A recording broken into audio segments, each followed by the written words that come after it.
একবার রোপণেই ৭ বছর পর্যন্ত ফলন। বাংলাদেশের কৃষিতে এমন নতুন সম্ভাবনা এনেছে বহু বর্ষজীবী ধান। চীনের এই জাত মাঠ পর্যায়ে পরীক্ষামূলকভাবে চাষাবাদ করছে international university of business agriculture and technology IUBAT-র গবেষকরা। চলছে প্রদর্শনী এবং ফলন যাচাই। দাবি, তাদের এই গবেষণার সাফল্য ধান আবাদে শ্রম আর খরচ কমাবে, লাভবান হবেন কৃষক। পাকা ধান ঘরে তোলার অপেক্ষায় কৃষক, চলছে শেষ সময়ে যত্ন আত্মি। আমন মৌসুমে ধানে সবে শীষ এলেও এই ধান ক্ষেতের গল্প ভিন্ন। রাজশাহীর গোদাগাড়ির কেশবপুরে এই জমিতে আবাদ করা হয়েছে বহুবর্ষজীবী ধান perennial rice. International university of business agriculture and technology IUBAT-র গবেষকদের পরামর্শ ও সহযোগিতায় ধানটি চাষ করেছেন কৃষক জামিরুল ইসলাম। জানান, এবার দ্বিতীয়বারের মতো ফলন এসেছে। এভাবে কমপক্ষে ৭ বছর পর্যন্ত ফলন দেবে জাতটি।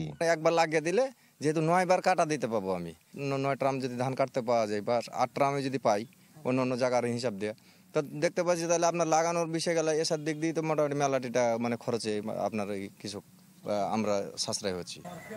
বহুবর্ষজীবী ধান চাষে আগ্রহী হচ্ছেন অন্য চাষিরাও। এই ধানটা আমরা করার চেষ্টা করব, এই বীজটা নেওয়ার চেষ্টা করব, রোপণ করার চেষ্টা করব, এই ধানটা আমরা লাগার চেষ্টা করব। আমাদের এই অঞ্চলের তাপমাত্রা মোটামুটি পরিবেশগত ভালো হওয়ায় আমরা আশাবাদ করছি যে এই ফসলটা ভালোই আবাদ হবে।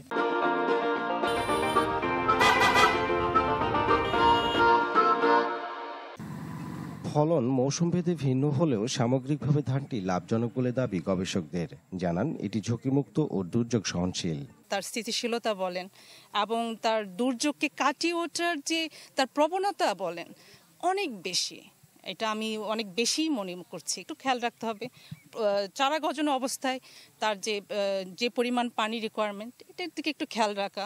আর বৃষ্টির সময় যদি অতিরিক্ত বৃষ্টির পানি জমে থাকে একটু রিলিজ করে দেওয়া, এই টুকটাক কাজগুলোই করলেই এনাফ।